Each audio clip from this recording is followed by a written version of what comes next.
for the 14th consecutive year, ESPN is pleased to bring you the most extensive motorsports coverage in the world. Today, it's the NASCAR Busch Grand National Series from the famed Darlington Raceway. Just 1 week ago at the picturesque Martinsville Speedway, these same drivers battled for 200 laps in a terminal winner. It all came down to a final lap shootout. Kenny Wallace in the car number 39 is the leader. There's contact. Chuck Bounds spins. He is tagged by Joe Nemechek as Nemechek finishes second and Bound is third. Today, the exciting Busch Grand National Series moves from the short tracks to the speedways. Stay tuned for more high-speed action on the high banks from Darlington.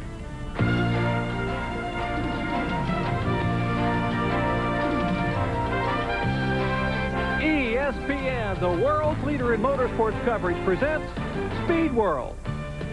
We welcome you to Darlington Raceway in Darlington, South Carolina for our NASCAR Busch Grand National Series coverage of the Mark III Vans 200. It is a beautiful day in central South Carolina. Temperatures in the low to mid-60s and a good crowd on hand, as always, to watch the Busch Series competitors. Hello, everyone. I'm Jerry Punch. And, you know, I don't believe even the most optimistic NASCAR official down at headquarters in Daytona Beach, Florida, ever envisioned that when they consolidated the old late model Sportsman Tour to form the Busch Grand National Series, that it would grow in popularity as it has. In just 11 years, it has become the third most popular motorsports series in the world.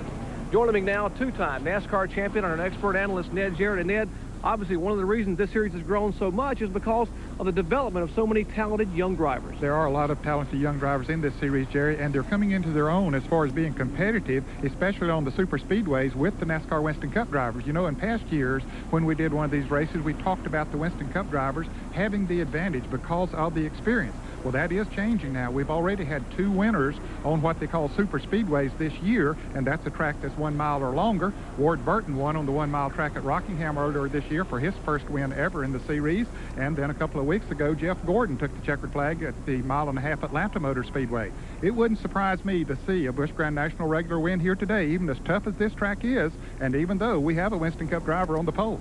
That's true, Ned. In fact, the record books here, though, tend to favor the experienced drivers. There have been 18 Busch Series events here over the years. 16 have been won by Winston Cup regulars. But, John Kernan, you think there's a young man in the field today who could change that?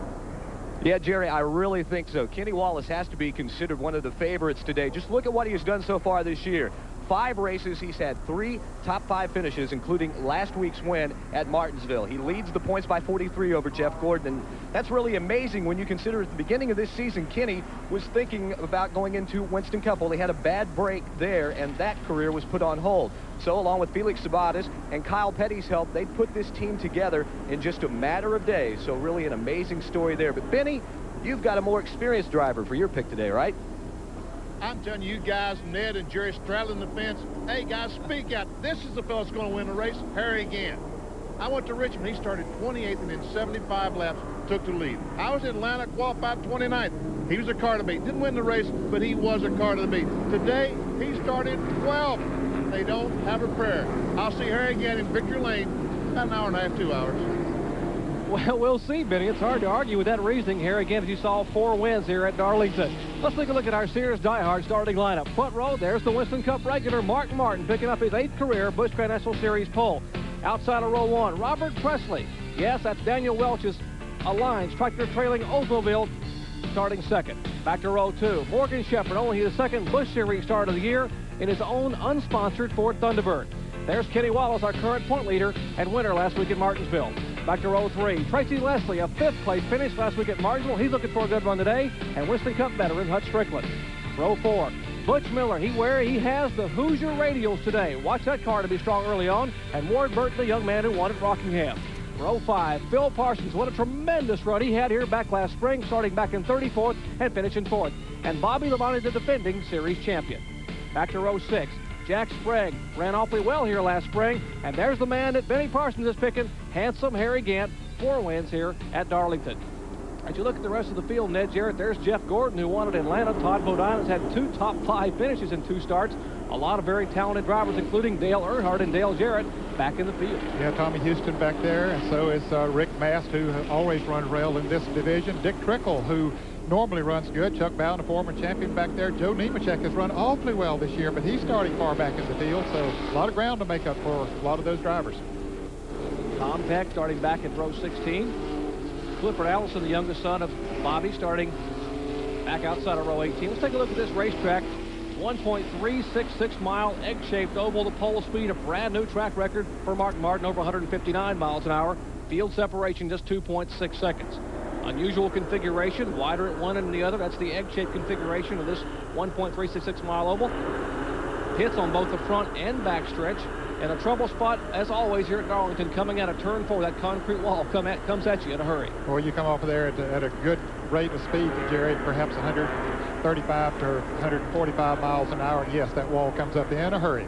Getting set to start here for 200 miles, and there is the king, Richard Petty, an honorary starter. Of course, his final year as a competitor in Winston Cup competition, being in a position he has never been before, atop the flag stand. He will wave the green flag as Mark Martin and Robert Presley bring him down 2 by 2 out of turn 4.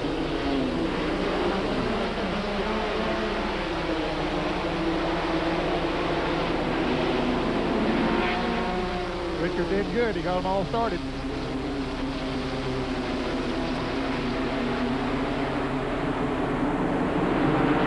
Field 35 strong, scurrying off of turn 2 down this 1,200-foot back straightaway.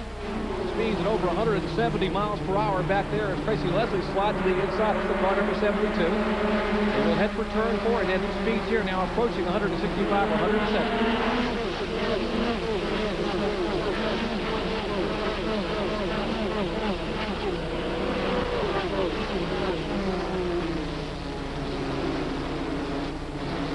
Well, Robert Presley putting the pressure on Mark Martin as they come off of turn 2, and Morgan Shepherd, as you mentioned in his unsponsored Ford, very strong too. Look at Shepherd trying to make a move on the inside, but Presley says, nope, not right now. Morgan Shepherd finished 5th at Atlanta, his only Busch Series start to date, in the Ford Thunderbird. Brand new car for Mark Martin. That's the Winn-Dixie sponsored Ford T-Bird that set the track record in qualifying. Brand new machine. That certainly is something else that has emerged, especially this year, Jerry, in the Busch Grand National Series. Jeff Gordon ran awfully well last year as a rookie, and he won Rookie of the Year in a Ford. Here's the Chevrolet about to pass the Ford, though. Davey Allison in car number 28 being passed by Dale Earnhardt. Earnhardt started back in 19th, trying to make his way up through the pack. And a lot of times you see that happen. You go into turn 3 on the inside, you slide up the track, and then the driver you pass comes right back on the inside. Davey Allison was ready for it and moved right back around. They still have 144 laps to go, but you wouldn't know to look at this battle getting serious early on here at Darlington as Dale Earnhardt, Davey Allison, and right behind them is Tommy Houston, the Rosen Stores Buick. Those cars nose to tail coming out of turn 2. Showing you the interval back up front to Mark Martin, our leader, who is between turns 3 and 4. Jerry, I was about to mention that the Fords have really come on strong in this series, as evidenced by Mark Martin sitting on the pole here with a new track record. Jeff Gordon had won 3 poles in a row before last week at Martinsville, and then, of course, Gordon won at Atlanta. So Ford is beginning to get their act together in this series as well. A bid for second place coming out of turn 2. Morgan Shepherd, you just talked about the Fords. He moves to the inside with his T-Bird and slides by Robert Presley to take the second spot away. Shepherd knows how to set a race car up to handle well, and that is the key here at Darlington with that configuration we talked about there a moment ago, the egg-shaped track. Hard to get a car set up just right on this racetrack. Each turn is distinctively different, and you got to sacrifice a little bit in one turn to make it feel good in the other, but Morgan Shepherd is an expert at that. Morgan Shepherd said if he didn't get a sponsor, this may be the last Busch race he will run this year until Charlotte in May. Already is somewhat of a tire mark on the 59 car, the Alliance Tractor Trading Center machine of Robert Presley. And even at speeds of 170, they still rub a little bit. Oh, they do on this racetrack because the turns are so tight. There's not a lot of passing room on this racetrack, and we'll see them get together quite often here. So we're in the early laps here at Darlington, South Carolina. The Mark III Vans 200. Mark Martin, you back to Darlington, South Carolina. Darlington International Raceway, the site today of the NASCAR Mark III Vans 200. Busch Grand National Series event, stop number 6 on the $5 million tour. Today's Speed World coverage being brought to you by Valvoline. People who know use Valvoline. By Fram Oil Filters. Fram, you can pay a little now or a lot later. And by Smooth Busch Beer and easy drinking Busch Light. 11 laps in the books here at Darlington, and Mark Martin pulling away. Yes, that car is really handling. He, of course, knows his way around this racetrack here. He knows the right spots to go to get maximum speed out of it. But here is Robert Pressley trying to move back around Morgan Shepherd. Shepherd had passed Pressley about 6 or 7 laps ago, but now Pressley wants the position back. People may wonder about Robert Pressley. He had a tremendous run at Daytona to open the season. The Goodies 300 finished 5th down there. Some pretty good competition up in front of him there. Of course, Dale Earnhardt winning that race. Ernie Irvan finishing 2nd. Presley had a 4th place finish in that wild scramble last week at Martinsville. And here's Earnhardt trying to make a move inside of Jeff Gordon. Behind them is Steve Grissom in the car number 31, the Roddenberry sponsored car. Smoker going into turn 1. Don't think it's going to hurt anything. It's car number 55, it looks like. That'd be Tim Fedewa. Yeah, Tim Fedewa out of Holton, Michigan. The DNR Racing Ford, brand new car for Fedewa. Separation about 2 car lengths. That's the 2nd and 3rd place cars. Morgan Shepherd and Robert Pressley. We talked a little bit about Harry Gant being one of the favorites before the race. His car not performing quite as well as he would like to early on. Well, I'm not sure it's quite time for him to make his move yet, Jerry. He normally in the last 100 miles is when you see him come on strong. He's running behind Bobby Labonte. He's running behind some very good cars. There's Bobby Labonte, Phil Parsons in car number 29, right in front of him. So they're just he's sort of feeling out the competition there now. Let's check into the pits and see what Harry Gant's strategy might be with Benny Parsons. I don't know, Jerry. I'm not down in his pit, but he's making me nervous. I'm out on a big limb. I said he's going to win the race, and he's picked up 1 spot in about 10, 11 laps. So maybe I better go down to the pit and start working on this car. Oh, there he goes down in turn 1, past Phil Parsons. So, okay, we're up to 10th now. Yeah, as he makes a pass of Phil Parsons, now Robert Pressley trying to squeeze to the inside of Randy McDonald. They will go 3 wide in turn 3. And Robert Pressley makes the pass. Impressive move by Robert Pressley. Got up under Shepherd coming off the turn, but he had to stay low as they came up on the car 0-1 of McDonald and just held his ground and went right on around. Robert Pressley, certainly one of the most impressive young drivers. We talked about all that young talent coming up in the series. He started in 2nd position. There's Morgan Shepherd back in 3rd. Losing ground to Robert Pressley. Pressley, you see how far he has pulled away now since he got around Shepherd, and now Kenny Wallace beginning to move in on Shepherd. Shepherd's car might not be working quite as well as it was earlier. I was bragging on him how well he can set a car up. That might be going away from him a little bit now. Let's check into the pits with John Kernan. John? Well, guys, one of the important things here today is the pit strategy. Now, they can go 80 laps about on fuel, but fuel not the question. The concern today, the tires. They kind of fall off pretty quickly because Darlington is very, very tough on tires. So what we might see, teams coming in a little bit early before their fuel window to get a new set of rubber so they will be back out there running on the track. Of course, the leader will dictate that. Once he pits, comes in, puts on new tires, he will be so much faster than the rest of the field. Everyone else will have to come in and pit, or they would risk the possibility of being lapped. Speaking of getting lapped, not off the lead lap, but Kenny Wallace moving inside of Morgan Shepherd, and Morgan is really struggling now. Yeah, I think his tires might be going away a little bit. Let's see, Jerry, he's one of the drivers that's running on Hoosier tires. That's right. Morgan Shepherd was on the Hoosier tires. He and Butch Miller, the 2 cars qualifying in the top 10. And John Kernan, that's what you said a minute ago. The Hoosier tires, they're the new radial, but not holding up in the early laps.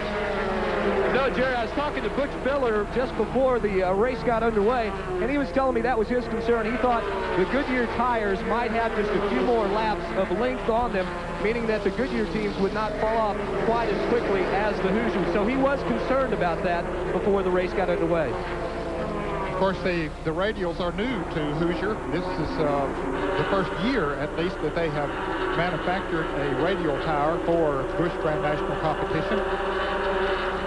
That's Bobby Labonte, the current series champion, Slim Jim Chevrolet aluminum. He's beginning to make a move himself. Average speed thus far, a little over 152 miles an hour. And a lot of the drivers concerned at how strong Mark Martin would actually be, and he is showing a lot of muscle. But Bobby Labonte, that young man right there, Ned, has had some tremendous runs the past 2 years. In fact, the past 2 spring events, he has finished second to Dale Jarrett and Harry Gant. Yeah, and he should have won both of those races, really. I think year before last, the fact that he had so little experience in this type of racing he got into the wall up between turn 3 and 4, and that kept him from winning that race. Last year, he was leading the race, and on a restart late in the race, Dale Jarrett just got a better start than he did, got around him, then a caution came out, and so the end result was that Dale went on to win the race. And he's had only one top 10 finish in 92, that being a third at Richmond, so he has struggled early on. John Kernan. Jerry, Bobby feels that this is the weekend to turn his season all around. Unlike a lot of drivers who kind of fear this place, Bobby said that right now he really likes coming to Darlington, and he has had a lot of success here. Indeed, a very good racetrack. This track's been very good to the Labonte family. Remember Terry Labonte, his first Winston Cup start here, he had a top 5 finish. There's Mark Martin, the man they're chasing. The car number 60, the Winn-Dixie Ford Thunderbird, brand new BSR Hess machine. Active second spot, that'll be Robert Presley. The Alliance Tractor Trailer Training Center Oldsmobile. You can see the car number 99, Ricky Craven, the Busch Grand National North Series champion of last year, who won just about everything going in the North Series last year, but he has gone a lap down here. Heard him say during the pre-race ceremonies down there, said, I found out that this track can be too tough to tame. You don't do it the first time here. And he was the pole sitter last week in Martinsville. There's Robert Presley in the car number 59. Ricky Pearson is his crew chief. That is, of course, the son of David Pearson, and he was a 2-time crew chief for his brother Larry when he won the Busch Series championship. Back up front, Mark Martin stretching it out a little bit, about a 25-car length separation between Martin and Robert Presley as the laps are clicking off here at Darlington Raceway. We'll be back with more from Darlington after this. In Darlington, South Carolina, the NASCAR Mark III Vans 200 Busch Grand National Series event. Coming up on Monday, Auto Racing the Checkered Flag Series, a half-hour recap of racing action around the country, and of course our Winston Cup shows here today and tomorrow, hosted by, of course, Bob Jenkins. And Mark Martin is where he was when he started with a new track record in qualifying. He leads the field out of turn 4. But Benny Parsons may yet be vindicated. The man on the move is Harry Gant. There comes Harry in that bright yellow Mac Tools car. And behind him, the car number 27, the Gwaltney-sponsored car of Ward Burton. And he just moved around Ward Burton just a lap ago, Jerry. Gant is now running in 3rd place. Ward Burton has dropped back to 4th. So Harry is definitely on the move. And Benny, I'll tell you, your prognostication there is looking pretty good at the moment, although he's got a long way to go to catch Mark Martin and a long way to go before this race is up. Indeed. Let's check the interval here if we can see between Mark Martin and Harry Gant. There's Harry coming out of turn 4. The Ed Whitaker on Buick. And we'll pan up there and show you that Mark Martin. There's Robert Presley, the 2nd place car coming out of turn 2. And we'll move down that 1,200-foot backstretch, and there is Mark Martin, just entering turn 3. That black and red numeral, car number 60. Well, I tell you, just looking on the racetrack, haven't put a watch on him yet, Jerry, but I believe that Harry Gant, even though he's been coming through that traffic, I believe he is gaining on Mark Martin. We're going to check him out here with this unofficial stopwatch. We've got it running now. Here comes Gant across the start-finish line. He's 4 5/10 seconds behind, 4.5 seconds behind that lap, as Martin goes around the Troy Beebe car number 24, the banana boat car. Now, we'll do it officially the next time around with ESPN's fancy electronic clock. There's Mark Martin just going by the Troy Beebe car, the Banana Boat skincare products machine. Davey Allison coming into the pits, an unscheduled pit stop for him. Definitely very early for Davey to be in. They would not be pitting until around just past the halfway point, around lap 75. He had been dropping back in the field, so apparently he was having some sort of a problem. And yeah, see there again, picked up 0.2 of a second that last lap. He was having to work slower traffic. That was Ricky Craven's car he had to go by. And the 28 car is on pit road. Let's check in with Benny Parsons. Jerry, when he came down pit road, the engine was off, but he has started the thing up. There is some smoke out of the left front. I'll try to get up with Red Farmer and see if we can find out exactly what happened. Looks like an oil leak or something is what my spotter's telling me. And there is oil on the racetrack. Oil on pit road, a great deal of it. So I would imagine Davey Allison will be back in just a moment. What'd you say, Red? What would you motion to me? Running hot, it's running over 250. We had to come and take some more tape off of it. I had to come in and take some tape off it. It isn't kind of a cool day to put tape on the grill and make the car run faster down the straightaway. But it didn't make the car run too hot. They came in, took some tape off, they went back on the racetrack. I guess that's water that I'm actually seeing on pit road and not oil. There's Mark Martin. Hard to believe that Davey Allison has started 76 Busch Grand National Series event and has not won a single one of them. Well, that's the truth. He has run a variety of cars. He's running the Ford, of course, this year because he runs Ford Western Cup racing. And Ford, as we mentioned earlier, has their cars much more competitive now than in past years. And Harry Gant continues to try to reel in the leader, Mark Martin. There is Martin up in turn 4, the banking 23 degrees coming out of turn 4.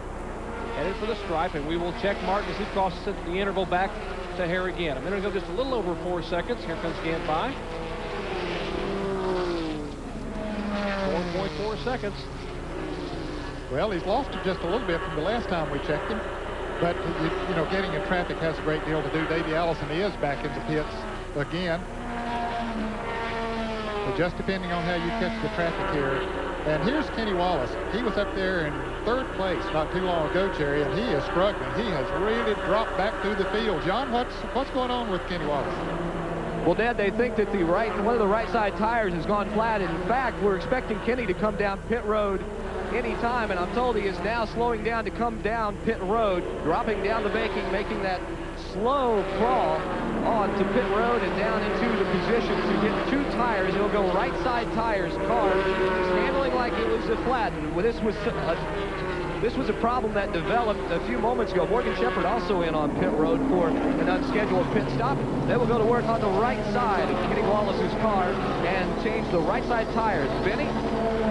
John, I'm in the Morgan Shepherd pit, and they're coming in for tires as well. He also is running hot. He's Had trouble down in turn 1. Caution flag down in turn 1. Was it the leader?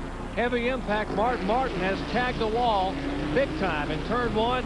Heavy contact with the concrete and fire ablaze now beneath Mark Martin's Winn-Dixie Ford Thunderbird. The car rolling to a halt over out of turn 2. Safety crews are on their way. Mark Martin's car has come to a halt, but he hit a ton over in turn 1, Ed. Yes, he did. He hit the wall hard. We saw it was a black car. There's Morgan Shepherd going by him out of the pits, and other cars coming by on the outside. Let's see if we can see what happened as he went into turn 1. He hit pretty hard. Did you say anything? He said shit.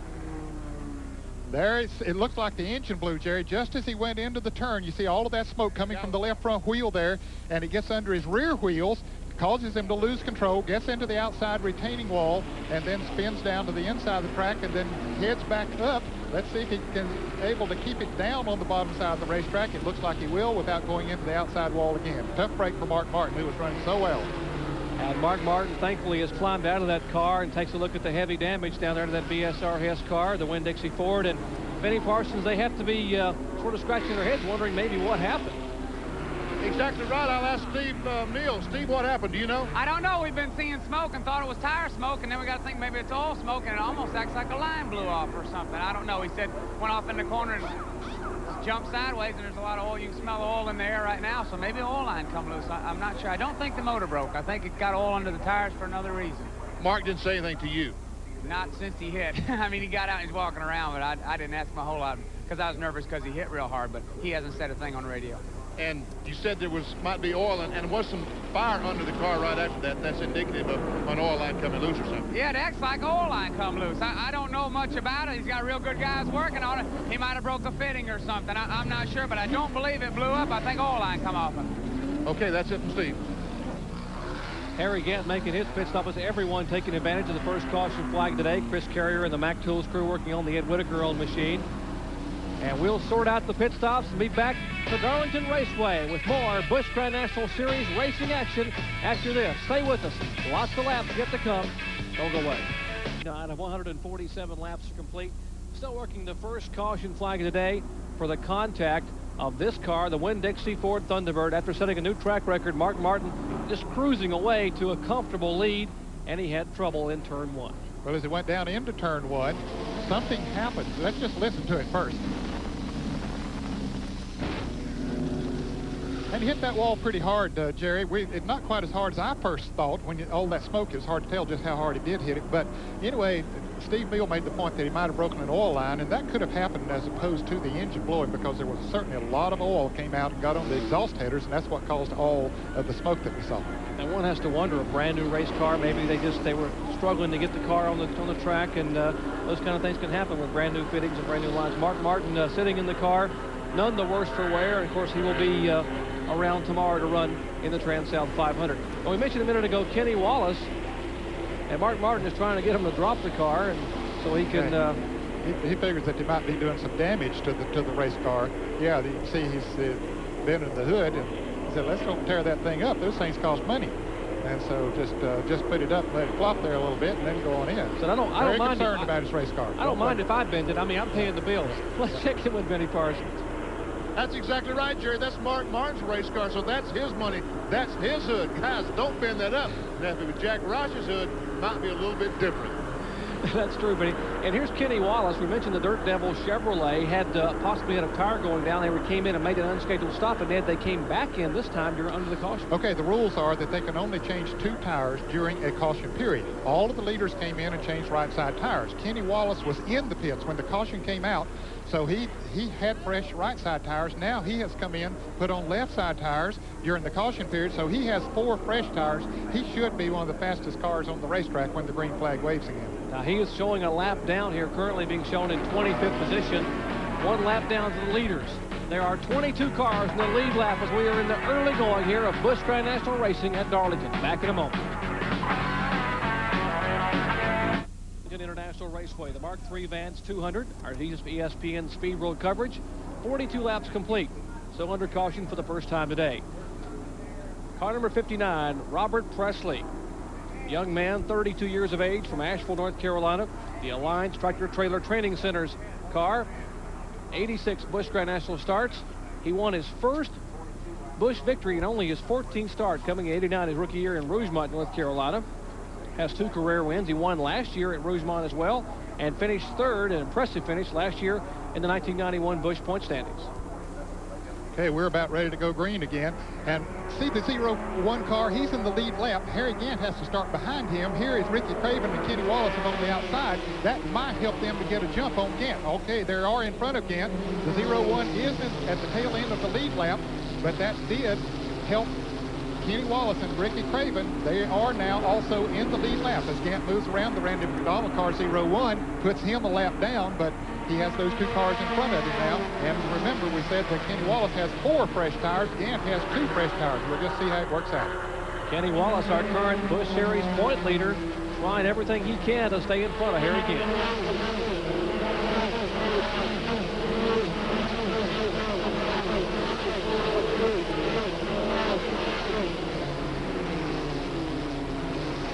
Has a mirror full of Robert Presley, that black and gold Oldsmobile there coming out of turn 2. Gant's the leader in the bright yellow car, the yellow and red numeral Mack Tools Buick. There's a lot of cars battling back in the field. That's Dale Jarrett, the Interstate Battery Chevrolet. Behind him, Steve Christen going beneath the 72 car of Tracy Leslie. Jarrett, a 2-time winner here at Darlington. He likes this racetrack. Wasn't too pleased with the way this Interstate Battery Chevrolet was handling before the race started today, but he's been coming up through the pack. I think he's up to about 9th place now, and so he's moving up 8th place this week. Lots of cars mixing into car number 2, a brand new ride for Dick Trickle. That's the Ted Condor-owned machine. The Country Star Trading Cards collectible machine. Boy, look up front here, Jerry, at this pack, as Kenny Wallace has finally gotten around the Ricky Craven car. I believe Ricky was holding Kenny up a little bit, and Kenny needed to get around him to try to pull on away from Harry Gant. As you mentioned, Harry Gant has a mirror full of Robert Presley, who probably made somewhat of a little adjustment on that car. Not that he wasn't running good before the caution came out, but he is really running strong now. Phil Parsons in the pits, an unscheduled pit stop for him. Well, they've been one of the quicker cars in practice, hoping to have a good run today, but he has crosses on pit road. Let's check in the pits with Benny Parsons. We've talked about the racetrack and just how tough it is. We call it the Lady in Black, too tough to name, intimidating. And And I guess that's the best word for a rookie. I'm talking to Ricky Craven, a young man from up in Maine, who this is his first year on Busch Grand National. Randy McDonald, a young man from up in Canada. And this racetrack has intimidated them. They really, they know they've got a good race car, but they're about 2 seconds too slow, and they realize they're the reason. Folks, that's hard to live with. That's pretty tough, but you'd rather be a little slower than walk out of here with a limp in the afternoon after tagging that wall pretty hard. There were seven drivers today who started their first ever Busch Series race. And of course, Benny Parson mentioned a couple of Dale Earnhardt a minute ago having a few anxious moments. Yeah, he's in a big pack of traffic here, trying to move. He goes high and gets into the wall. He went a little bit too high, Jerry. Trying to get around the Jeff Burton car. That's Rick Mast moving down to the inside in the Skoal Classic car number 0. Now, Earnhardt is still out there running, so apparently no major damage done. Just cost him a couple of positions and a few anxious moments. Of course, Dale Earnhardt winning the Busch Series race back last fall on the eve of the Southern 500.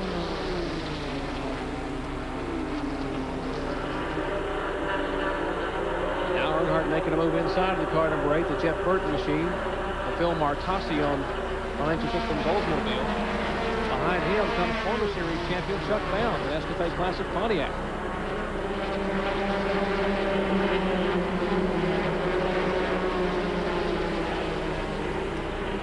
Well, there's a lot of heavy traffic in that group ahead of Earnhardt. Yeah, the fans may wonder why there's so single file so much in the turns, but there aren't that many grooves you can race in here at a tough track like Darlington. Not really. It's basically a one-groove racetrack. If you have a good handling race car and the fellow that you're trying to pass will give you a little bit of racing room, then you can make a pass, as you see Earnhardt is doing there right now. He knows how to pass on this racetrack and where to pass as well as anyone. Well, just behind Dale Earnhardt a minute ago, the 63, that is Chuck Bound, and the 8, that is Jeff Burton. The car, a smoker over in turn 3, Jerry. Sorry, the yellow flag is showing. It looks like Steve Grissom's car, 24 car. That's Troy Beebe. That's the Banana Boat Skincare Products.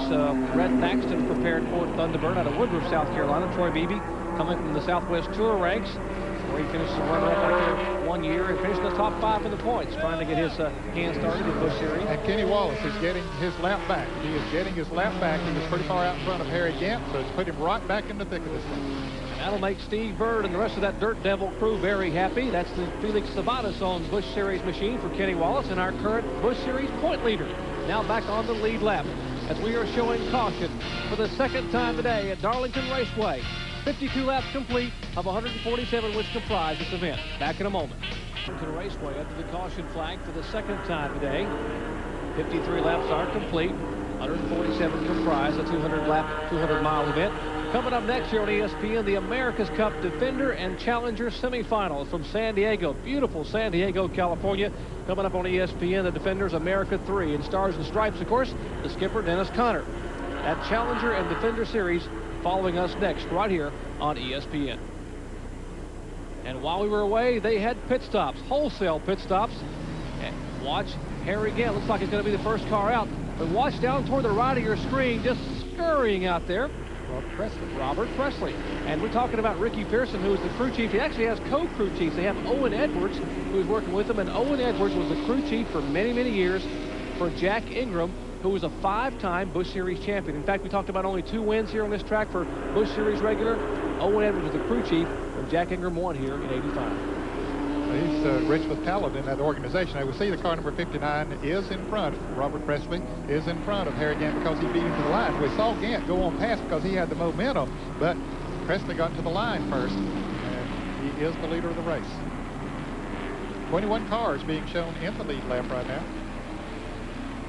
Let's check in the pits. They just made some pit stops and taken off those left side tires, which have been on for about 50 laps. Let's check in to see what the tire wear is. John Kernan. Well, Jerry, the left sides are not the problem. The problem are the rights. These are off of Ward Burton's car. 38 laps on them. He changed them the first pit stop. And the wear indicator almost completely worn out on the right side. Ward has said it's like skating on ice out there. He's not concerned with racing other cars right now. He's just trying to keep his car between the walls. Well, John, that's certainly something they got to be concerned with here. This track is awfully tough on competitors and equipment and tires, but the companies have done a great job developing the radial tires. We'll have more green flag racing action from Darlington after this. Robert Presley showing the way. Darlington for the Mark III Vans 200 Busch Grand National Series event under caution for the second time today. Lots of racing action to come your way tomorrow. The 36th annual Trans-South 500. Yeah, there's Ricky Rudd, the Tide Chevrolet driver, the defending champion of this Trans-South 500, coming your way at 1 p.m. live Eastern Standard Time. Bob Jenkins will be on hand on all of our Speed Roll crew to bring you that racing action. The front row is all Junior Johnson as Sterling Marlin, a brand new track record in the Maxwell House Coffee Ford, will lead the charge alongside stablemate Bill Elliott. Getting set for more green flag racing action from Darlington. Robert Presley in the Oldsmobile. He's wanting to start this race way back up there in the turn, Jerry, and he did. He accelerated pretty good. He backed off a little bit, then took off again. Randy McDonald, when he backed off, though, right out in front of him. Randy is again at the tail end on the lead lap in the car 01. Now Presley goes around on the high side. Harry again follows him right around there as well. Now fresh tires all the way around on these Busch cars. They've had 2 pit stops, both for caution flags to change right and left side tires. And Ward Burton sitting back there in the car number 27. He is making a move. He's the fellow young man who won and ran so well at Daytona, finished third behind Earnhardt and Irvin. One Rockingham fractured a sternum at Atlanta in the accident that injured Ernie Irvin. And he's wearing a sternal brace, a plastic brace they have molded to his chest to hold his chest in one position to keep the pain down a little bit, but he is driving the race of his life here at Darlington, a tough racetrack that you're not feeling too well. Well, sometimes you sort of forget about those things once you bump yourself up in that race car. You forget about that pain. And boy, Robert Presley's got a pain on his back bumper and in the way of Harry Gant. Although Harry is not a reckless type of a driver, he's going to pick his place to make the pass if indeed he is able to. Yellow car a little bit strange for us this year for Harry Gant. Has a new sponsor, not the Skoll car anymore in the Busch Series. Matt Cool's sponsor on the Ed Whitaker Buick. Ed Whitaker, the winningest car owner, active car owner, we should say, in Busch Series competition. He's had a lot of great ones driving cars. But none greater than Harry Gant, as evidenced by the number of victories they pulled off together. So Robert Presley, the leader, Harry Gant in second spot, and right behind him, about 4 car lengths back, is Ward Burton. He talked about what a great run he had at Rockingham. We asked Ward Burton, this season has been sort of feast or famine for you, hasn't it, Ward? That's really true. The first 2 races were real nice, and last 3 I just not been able to get my own way. In Atlanta we had a good car, didn't miss a wreck, but we're planning on turning around here at Darlington this weekend. I hope for the Gwaltney car. Well, he's only played right now and turning a lot around as he's running a strong third. That's Morgan Shepherd, the car behind him. Of course, Morgan had slowed down earlier, and Harry Gant will move to the inside and make it look easy, headed to turn 3. Now let's see if Robert Presley dips back on the inside. No, they didn't do it like Earnhardt would do if he made that pass. Of course, Harry didn't slide up too far when he went into that turn. That's Morgan Shepherd, the car in 4th place in line there. He is a lap down as a result of that unscheduled pit stop just before the first caution came out. Morgan currently being shown in 22nd position. That's the white and red numeral car number 97. And now Ward Burton looks to the inside of Robert Presley. Challenge for second spot as Burton moves to the inside on the backstretch, and he will slide that Gwaltney's Buick inside of the Oldsmobile of Robert Presley for second spot. Nice impressive move there by the young Burton. Had a Ward Burton day 1 week ago today, or 2 weeks ago today, I guess it was, in South Boston, Virginia, his hometown. Mixing it up back in the pack, Bobby Labonte in the Slim Jim Chevrolet inside the car number 20. That's Mike Wallace. Right behind them is the car number 18. That is Dale Jarrett. And behind him, the veteran, 305 consecutive Busch Series starts. That's Tommy Houston, that blue, white, and red numeral Roses sponsored Buick. There, Dale Jarrett, the Interstate Chevrolet. Behind him, the blue and white car. That's Tommy Houston. And not too far behind there is Dale Earnhardt in the black Goodrich Chevrolet. And there's a couple of cars battling right behind Earnhardt as well. The red car is the car number 34 of Todd Bodine, the car number 72 of Tracy Leslie. Got to give a call to Todd Bodine. He's only been here twice. He finished 3rd and 5th in his only 2 starts at Darlington. And what a job Clyde McLeod and that Hungry Jack team have done to put that car up front. That's the Welliver CC Racing combination. And he's running off the wheel right behind Earnhardt. Not a bad guy to follow if you want to learn how to work traffic. Oh, that's true. Yeah. He'll leave you around here in a hurry. Tracy Leslie now trying to move inside of Todd Bodine. Leslie in the car number 72, the Ron Parker on the Detroit Gasket Oldsmobile. Jerry, I've been impressed with the way that team has come together this year. They've had some awfully good qualifying runs. They've run well in many of the races this year as well. So Tracy Leslie, a big winner in the ARCA Series, now beginning to get the handle on this Busch Grand National competition. Qualified second last week at Martinsville, finished 5th. But it's tough coming to this racetrack. We asked Tracy Leslie, what's the hardest part of this track here at Darlington? Tracy? Well, I think for me, it's the fact that, 1 and 2 is just so much different than 3 and 4. You can get to a point where you can get through 3 and 4 just about wide open, and you don't realize you have to lift so much going into 1. Matter of fact, I've got sideways already a couple of times this morning, and I don't need to be doing that too much. When you do that, you're going to go up and hit the wall. You understand what happens there? Unfortunately, that's the truth. Well, he's doing pretty good at keeping it off the wall so far. He's back in 11th spot, but there heating up front is now the Baby Ruth Ford Thunderbird. Somewhat of a baby, just 20 years of age. Jeff Gordon, already a winner this year. He tries to make a move inside Robert Presley's car. Presley's car not handling that well right now. No, it's not, Jerry. He was very strong a little while ago, but now the car is not working too well. When you talk about being a baby compared to Harry Gant, yeah, he is maybe 30 couple years younger than Harry Gant. 32 years younger than Harry Gant at just 20 years of age, and that young man has accomplished so much in just a few years. Unbelievable. The fact that he came here last year and was Rookie of the Year, was runner-up in the most popular driver competition. And we had a chance to ask Jeff Gordon, this is a tough series. How tough is it to win here? It's got to be awfully hard. Sure is. I mean, this series is tougher than any series I've ever ran. And then you put the Winston Cup drivers in there, and they make it even tougher. I tell you, just to get a win anywhere is really a feeling of accomplishment. To get it at Atlanta for me was really put the icing on the cake. They have a tremendous team put together. Bill Davis owns the car. Ray Everham is the new crew chief on that car. And Bill Davis credits Ray Everham of really bringing this young man along and putting the chassis under him. Keith Simmons, the engine builder, and boy, they have had some strong motors, particularly on the Speedway this year. They have indeed.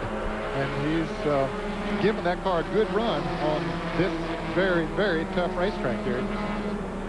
That's the same car they won with at Atlanta. In fact, they destroyed their short track car last week at Martinsville, and they had to roll this car out of the truck, and he ended up finishing 6th at Martinsville with the Speedway car.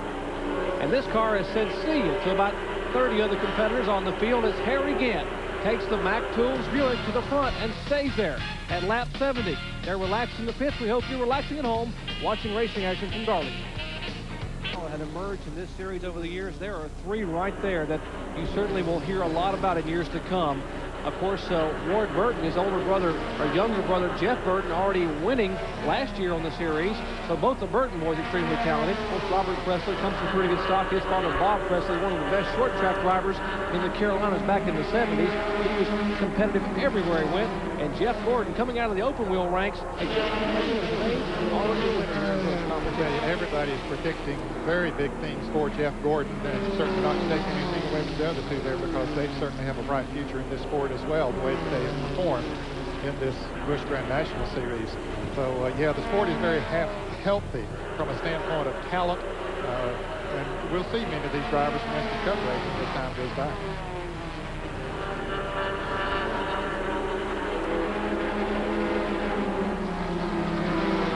Up on Morgan Shepherd, as we mentioned earlier, Morgan is a lap down in his Ford. I say his Ford, that's Sonia's Ford, his right. wife Sonia. Mrs. Morgan Shepherd owns that car, the boss. And Morgan is being shown back in 22nd spot. He is the lead car that is 1 lap down. There are 21 cars on the lead laps. We mentioned that Kenny Wallace, currently the leader in the Busch point standings, just 43 points back is Jeff Gordon.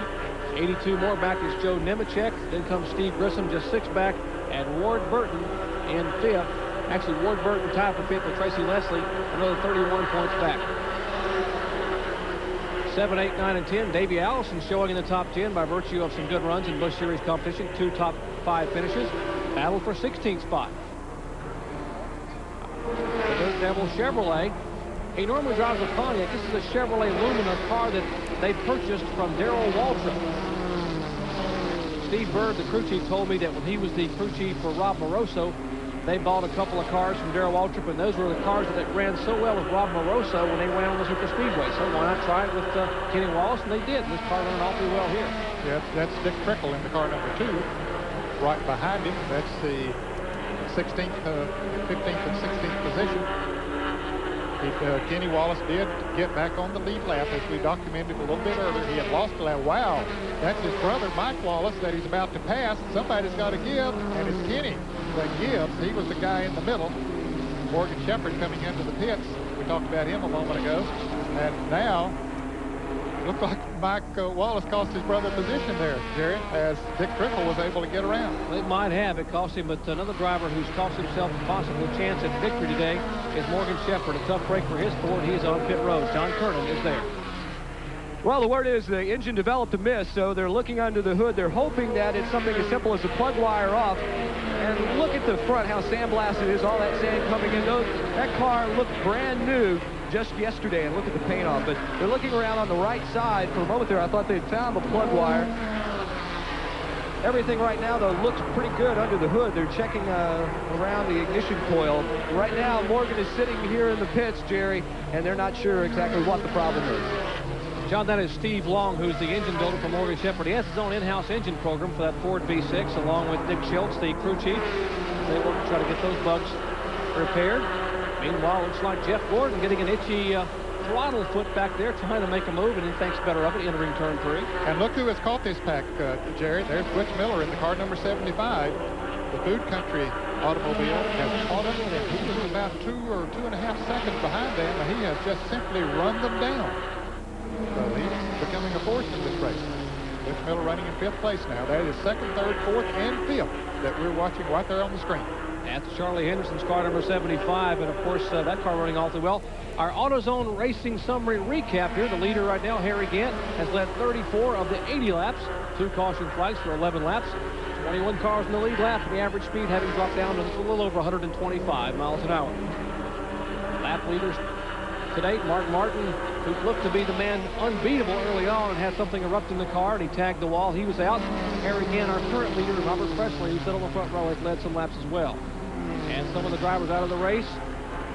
You see that Phil Parsons, car number 29, one of the latest to retire, along with Troy Beebe. We mentioned Davey Allison is out, as others you see there on the screen.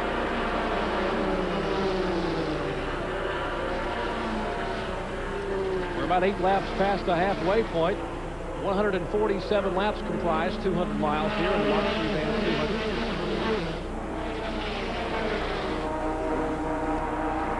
Either they're content in running their positions, or every once in a while we'll see somebody make a move, as we're seeing Robert Presley make right now.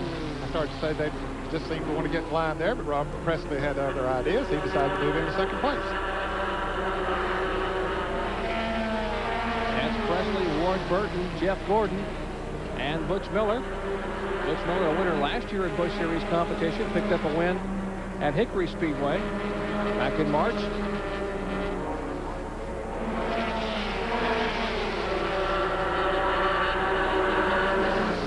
Those cars are fairly equally matched, Jerry, unless they are content to run where they're at. And most race drivers are not too content, especially when you get into the last 100 miles of the race. They want to go on and pass, run away from them if they possibly can. You're wondering where Harry Gant is. He's the leader. He's just about to the Georgia line. He has moved away to a sizable advantage over this pack here, the 2nd, 3rd, 4th, and 5th place machines. Yeah, he's in a class all by himself, as Benny Parsons figured he would be. And Jeff Gordon goes high and loses position or so. Car slipping up a little bit, the Baby Ruth Ford. And now that Food Country Chevrolet, Butch Miller coming by. Gant's about a little over 8 seconds ahead of this pack of cars. And Jeff Gordon seems to be really off the pace, Jerry. He sped up a little bit there in that turn. And here comes Tommy Houston is coming on. He passed Dale Jarrett 2 or 3 laps ago and now has passed Bobby Labonte. So Tommy Houston on the move now. And Tommy Houston, after struggling in the first few events of the year, had a tremendous run going last week at Martinsville, up to 4th place and developed a handling trouble, ended up finishing out in the top 10, but probably the best run he has had in a long time on the speedways. Yes, Jeff Gordon is slowing down. Let's check in with John Kernan.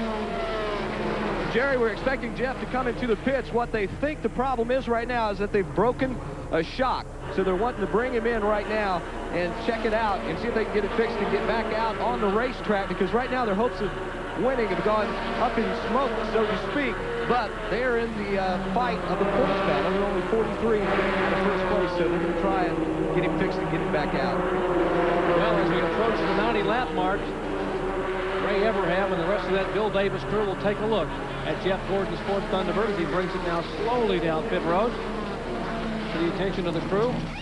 They will jack it up and change left side tires. Crew looking beneath the side of the car, and they will put a jack stand beneath the left rear of the car and hopefully see if maybe that is indeed the case, a broken shock. Of course, they'll go ahead and put 4 new tires on it too while they're in, Jerry, because you can change 4 tires during a green flag pit stop.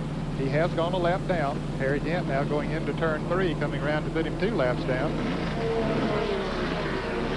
Of course, right now they're just working on that left side. They might not put right side tires on it, but they got to get that shock fixed first.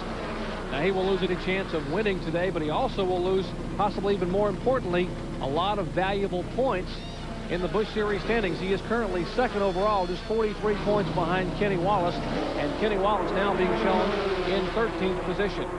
Dale Earnhardt's car, we saw him scrub the wall a little bit ago. He has not been running up to speed as he gets passed by Bobby Daughter, and now Harry Gant puts Earnhardt a lap down, as we are showing now 89 laps in the books. Coming up on lap 90, more Busch Series racing from Darlington.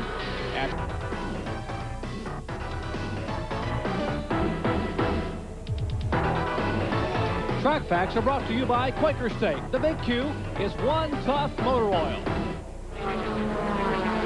You know, a few years ago, the guys on pit road had to go across the wall with a pit board and stop the race car, and the driver had to find that pit board and stop.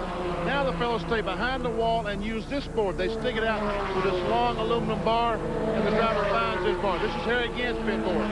Also, a fellow used to go across the wall, take a rag, clean the windshield. Now they take a squeegee and another. This thing is a bug thing, and the squeegee, they stand on the side of the wall, this long aluminum bar, and clean the windshield, keeping people off pit road and making it much safer. If I get to call a pit stop later on today, I'll show these items at work.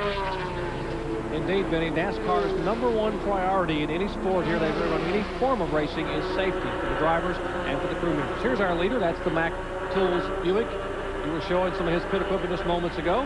That is Harry Gant, of course, and we'll move back to one of the better battles going on the racetrack, and there are battles everywhere, as always, here at Darlington. Car number 27 is Ward Burton, and one of the cars that Ned may be the quickest car on the racetrack, at least the last few laps, has been that car number 6 behind him, and that is Tommy Houston. Yeah, Tommy is coming up through the pack. He is definitely one of the fastest cars on the track. He's running, sometimes as Dale Earnhardt comes in the pit, sometimes he's running faster laps than Harry Gant. But, you know, it depends on traffic a great deal as Earnhardt is in for change of right side tires, and here's a pass for the 3rd place, and Tommy Houston goes into 4th following Ward Burton as they both pass the car number 59 of Robert Presley. And they're changing 4 tires on the Goodwrench Chevrolet Lumen of Dale Earnhardt. That's Tony Urey and Rick Boss. Tony Urey Jr. as they are changing 4 tires, and Jeff Gordon is behind the wall, and they are working beneath the car.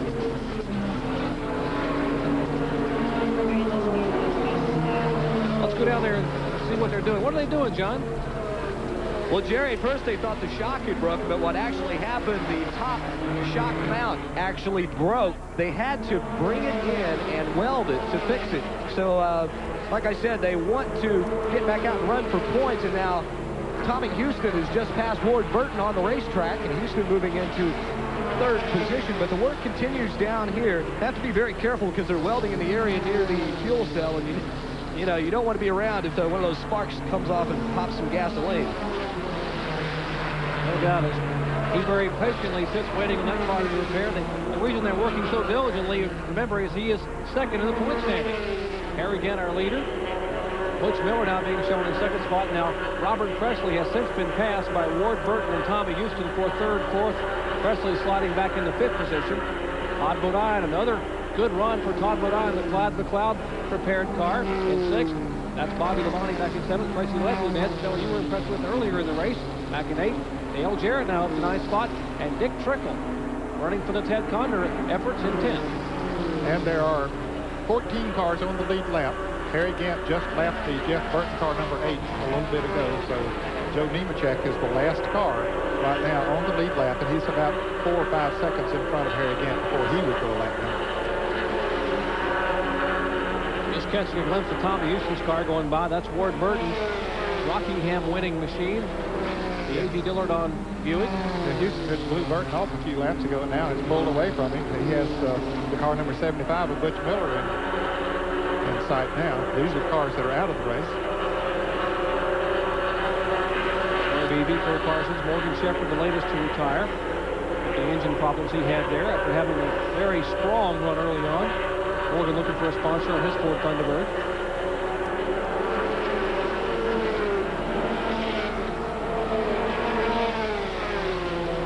Ward Burton in the A.G. Dillard on machine.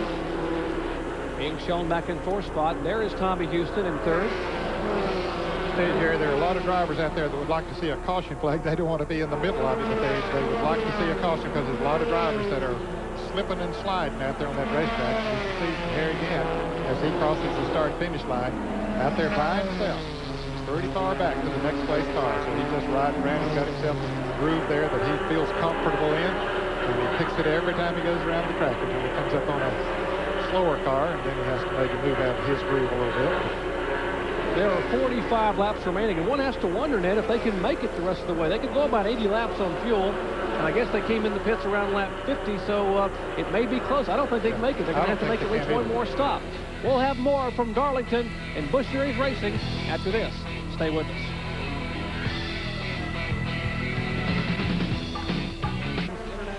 In Darlington, South Carolina, as laps are winding down in the NASCAR Mark III Vans 200.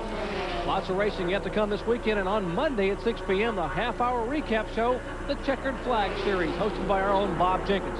Make sure to make your plans to watch that show coming up Monday at 6 p.m. Eastern Time. Pit stops beginning to be the order of the day. As we mentioned, they would not be able to make it the rest of the way, and Bobby Labonte brings the Slim Jim Chevrolet down pit road.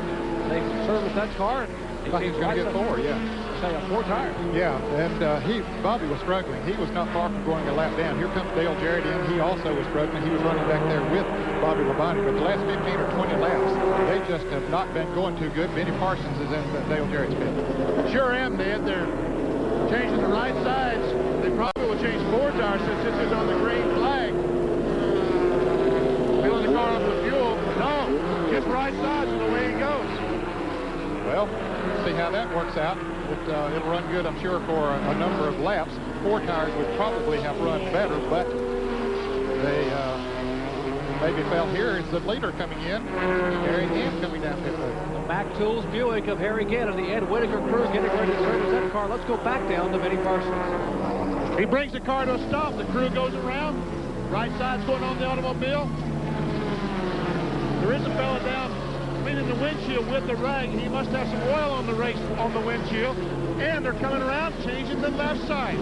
There will be a 4-tire stop. One reason, he has such a big lead. You put a lot of pressure on the other cars to make them have to change 4 tires as well. One of the lug nuts fell off the left front. Billy has to keep it back on. 25 seconds lead. A little bit slow.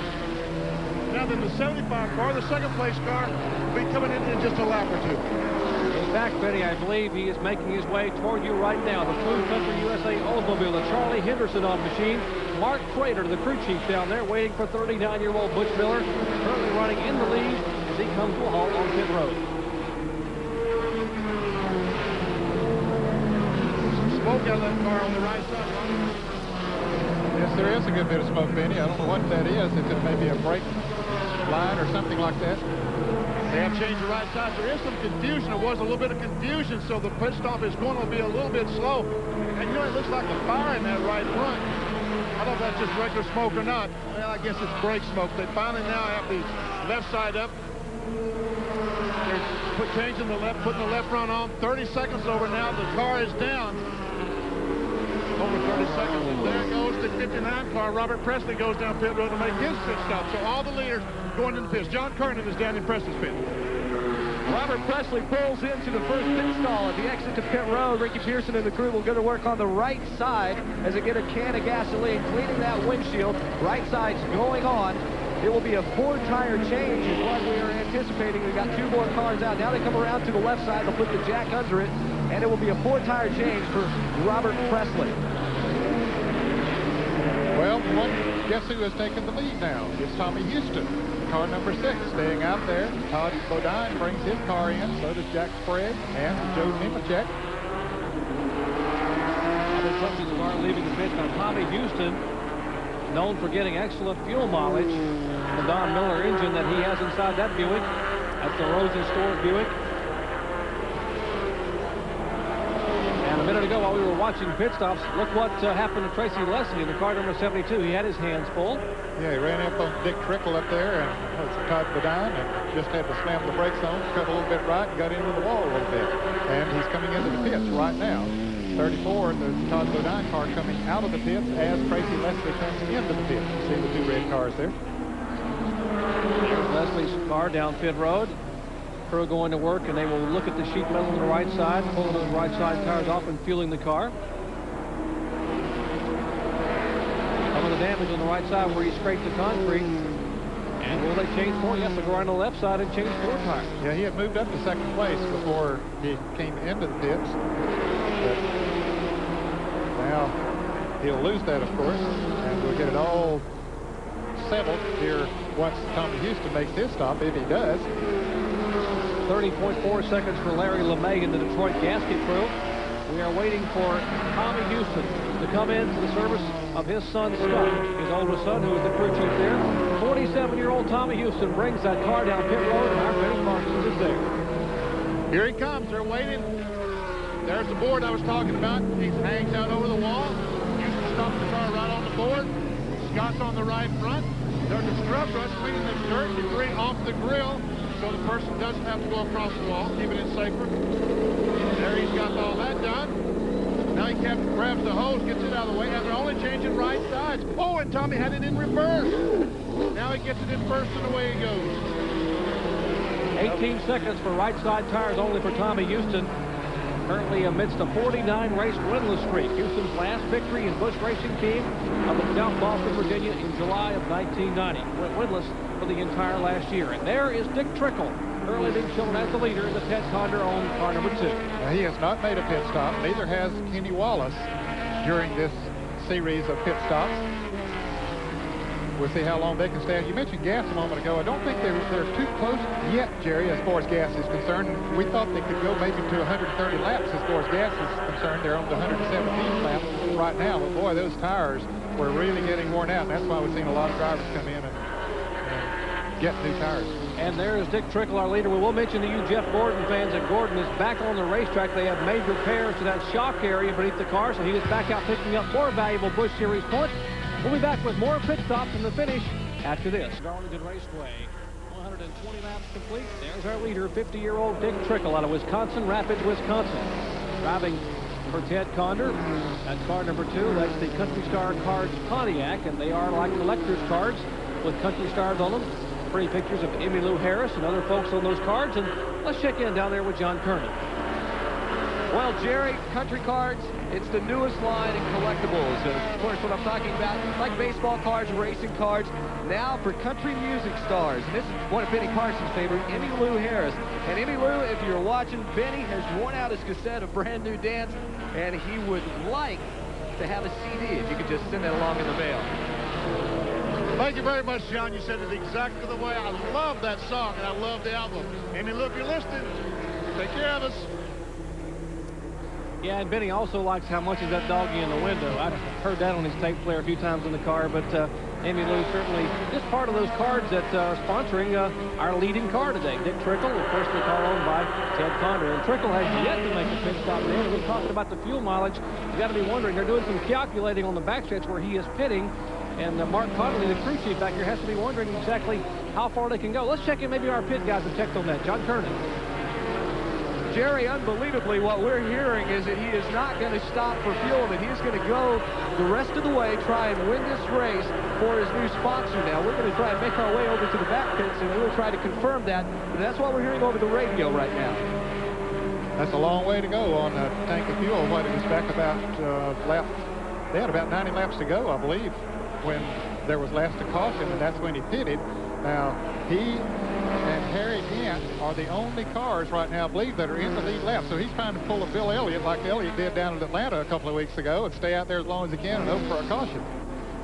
Well, he's trying to pull it off, and Harry Gant's awfully quick. You got to wonder if he can do it. They've got a brand new deal put together. I think they're going to run about 14 or 15 races in this car, Busch Series events, and we'll see. That'd be an awfully long way to go in this car, even though he is a pretty crafty veteran. Let's check in with Benny Parsons. Hey, guys, I'm not so concerned about him making on fuel, but I've been looking at some of these tires have been taking off. The right front on Tommy Houston's car was worn completely out.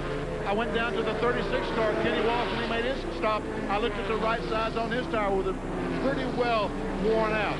And we still got, what, 25 or so laps to go? You know, he might be able to make it on fuel, but can he make it on tires? That's my concern. That's a good point, Benny, and I don't think that he's going to be able to stay in front of Harry Gant. Anyway, as far as winning this race, it might get him a much better position, but Gant is only about 4 or 4.5 seconds behind him right now and coming on strong because he has those fresher tires. Dick Trickle's previous best finish here at Darlington, a 4th. Back in August of '91. Fall event of a year ago. He drove the same race car. It's been rebuilt a little bit since then, owned by Ted Condon. There's Harry Gant. Currently being shown in second position. He will assume the lead once and if, and it's a big if Dick Trickle does decide to make a pit stop. Gant coming up on some heavy traffic there. As Dale Jarrett goes high, Mike Wallace comes under him. I think Jarrett wishes he had put on 4 tires when he made that pit stop.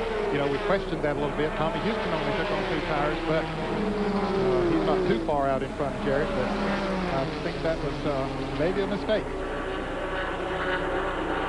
Harry Gant trying to move in on car number 8 of Jeff Burton. That is, of course, Mike Wallace. 19 career Busch Grand National wins for Harry Gant. 18 of those have come driving that car there, the Ed Whitaker on machine, and Gant pulled up almost touching Jeff Burton, just trying to get a little bit of a draft and slide by. Makes it look very easy. Yes, he does. That car is really handling well, and he knows exactly where to put it on the racetrack. Now, when he passed Jarrett there a moment ago, Jarrett is running in fifth position, according to the scoreboard. He might have dropped back a position after Robert Presley got around it, but once this all gets sorted out, you know, there aren't going to be that many cars. Of course, there are only 2 cars in the lead lap right now. That is Harry Gant and Dick Trickle. 20 laps to go, and that's the car everyone, including the other drivers and the crews, are watching. That car number 2 of Dick Trickle, the Country Star Cards Pontiac. Mark Connolly, the crew chief. The engine prepared by Mike Fryer, engineering out of Asheville, North Carolina, and the interval just 3.1 seconds.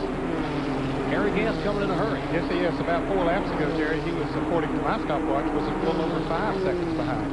So he is coming in a hurry, no doubt about it. And the difference is the tires. There's no question about it. As Benny mentioned, that those tires have got to be really getting worn.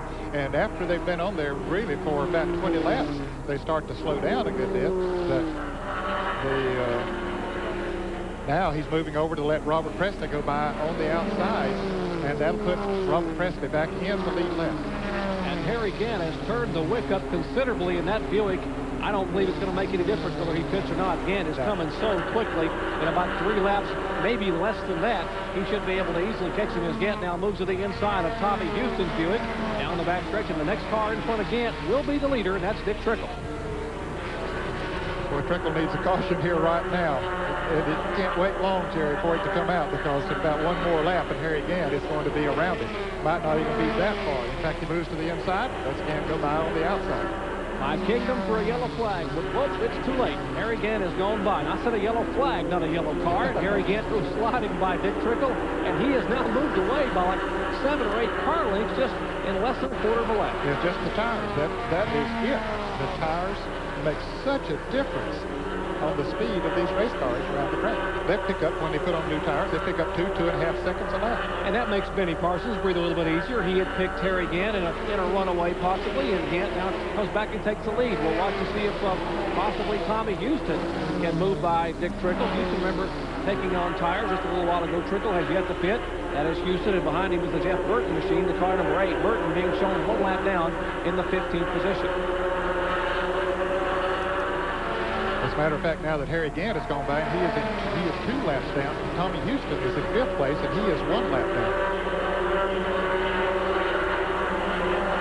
Dick Trickle really having his hands full here, trying to hold on now just to get a good finish. If he were to pit now, he certainly could finish out of the top 15 possibly. Yes, he could. Yep. He sure could. And Jerry, the longer he waits to pit, you know, they're running that much faster per lap than he is, and that is going to make him that much farther behind if he does have to pit. Now, maybe the fact that he's staying out there, and if he can go the rest of the way, well, it might give him a better position than he would have had he pitted back when everybody else did. And Todd Bodine now slides by, meets the 6th place car. Let's check in over the Dick Trickle pits where our John Kernan is caught up with crew chief Mark Connolly. John? Mark, a little bit of risky strategy on your part with the way we've seen tires wearing today.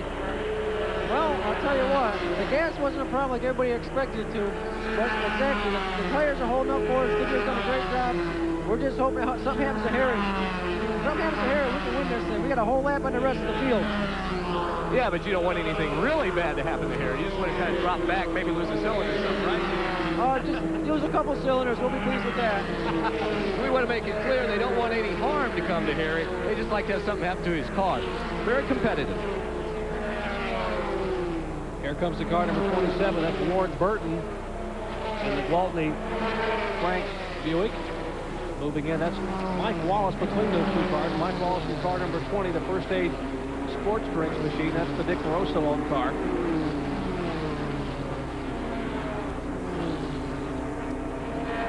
Dick Trickle really off the pace. Has to be at least 2.5 seconds slower than a number of the cars who made pit stops. Yeah, he is running at least a couple of seconds slower than they are, and he's doing a good job of driving the car, keeping it out of the way. He knows that they're faster than he is, and even though he's running in front of them, position-wise, when they come up, he moves over and lets them go, and he's just trying to ride this thing out until the end. You know, second is better than if he finished way back down the line somewhere. 52-year-old Harry Gant is our leader here at Darlington as the laps are winding down. 136 complete this time, just 11 to go in the Mark III Vans 200. Backstretch by Jack Sprague, and unexpectedly, here is Harry Gant, our leader on pit road. Well, as we've said, new tires make such a difference on these race cars, Jerry. He's fast enough. He doesn't want to take any chances. So he comes in, gets right side tires, even though there's only, 8 or so laps to go. But he knows the cars behind him are going to come in and put on new tires, particularly Dick Trickle as we see him coming in. So he really had not much of a choice but to get those tires. Let's go to John Kernan, who's in Trickle's pit. Mark Connolly and the crew are awaiting the arrival of Dick Trickle here on pit road as he brings the car slowly down the Pontiac Grand Prix.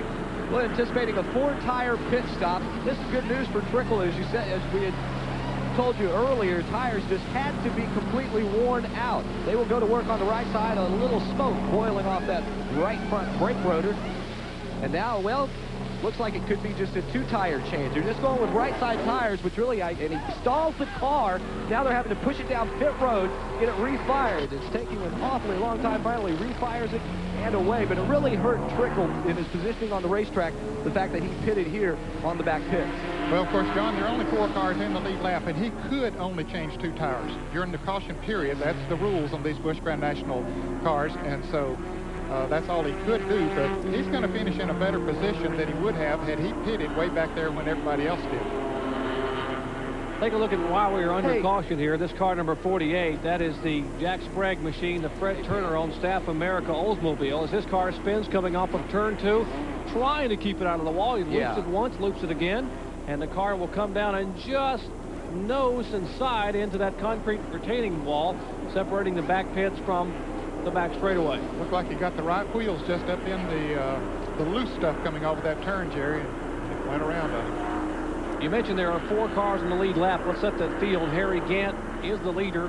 Of course, you just saw Dick Trickle make the pit stop. You just see the spread car go back to the garage area. The 75 car, that's the car that has the Hoosier radials on it. That's Butch Miller. And the 59 of Robert Presley. Now, 75 and 59 both made pit stops. So all 4 of the lead cars on the lead lap have made pit stops and have fresh tires. Coming up after us, the America's Cup Defender and Challenger semifinals live from San Diego. Coming up next on ESPN. We'll be back with about a 5-lap shootout from Darlington Raceway as Busch Series competition continues after this. Green flag racing, a 5-lap sprint to the finish. Harry Gant trying to hold off and get his second win of the season. Here's Gant coming out of turn 4, trying to hold off Robert Presley.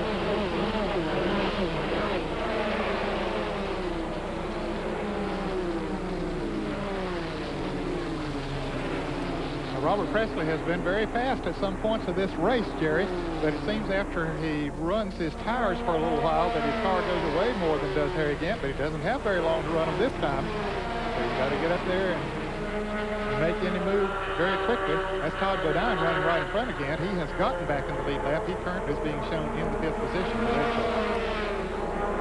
Gant and Presley go by. There's Butch Miller in the car number 75. He's the 3rd place machine.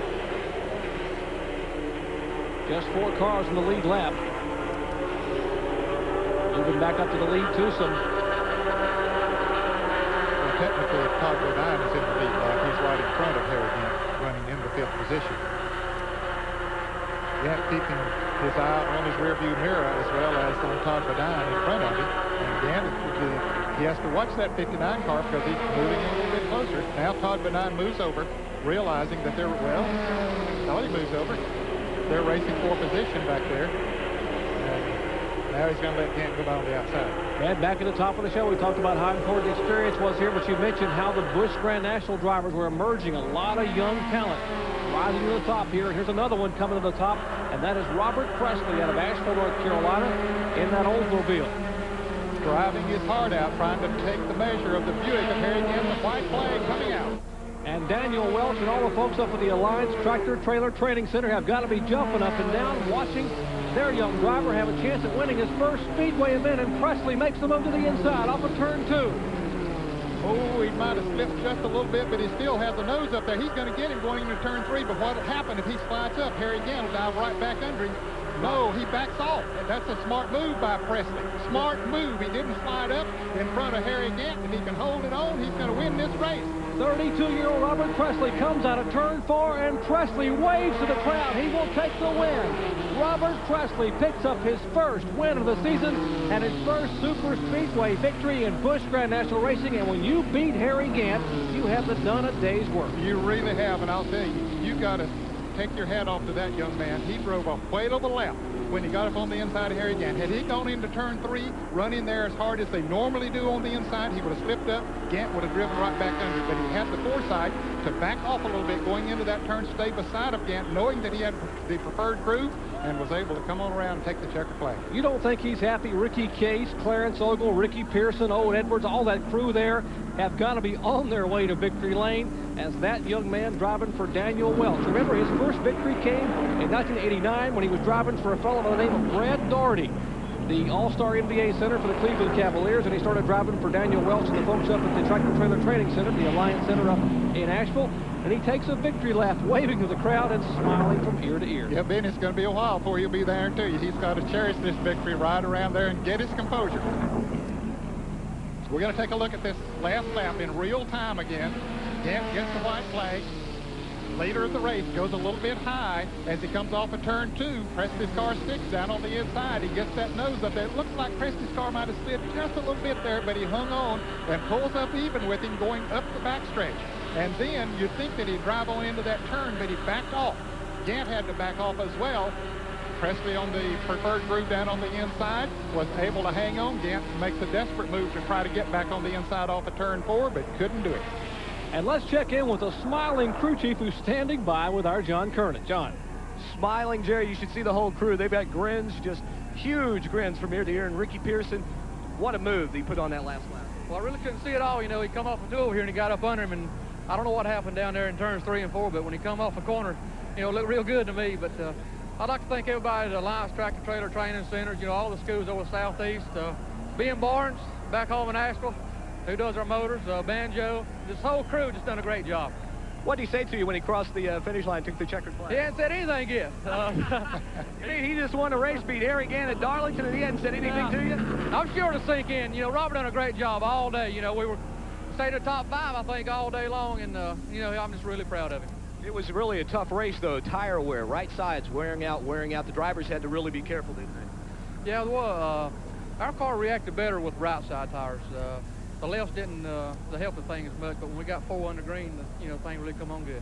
And those 2 you got on that last caution was a real break. Yeah, we was going to get rights one way or the other, you know, on the caution, but I'm just tickled to death for Robert and all the guys. Well, that's Ricky Pearson, crew chief for Robert Presley, and now they're wheeling Robert Presley's car into victory lane. Guys, they took a wrong turn. They didn't know where victory lane was, and now they should be catching up with Benny Parsons shortly. Well, I'll tell you what, John, the way this young man ran today, he better learn where victory lanes is at a lot of racetracks, because he's going to be visiting there quite a bit in the near future. Robert Presley getting a nice cool breath of air and getting a hat in victory lane and getting wiped off. He got a standing ovation when he came down pit road from the Busch Grand National regular crews, because when you win the speedways,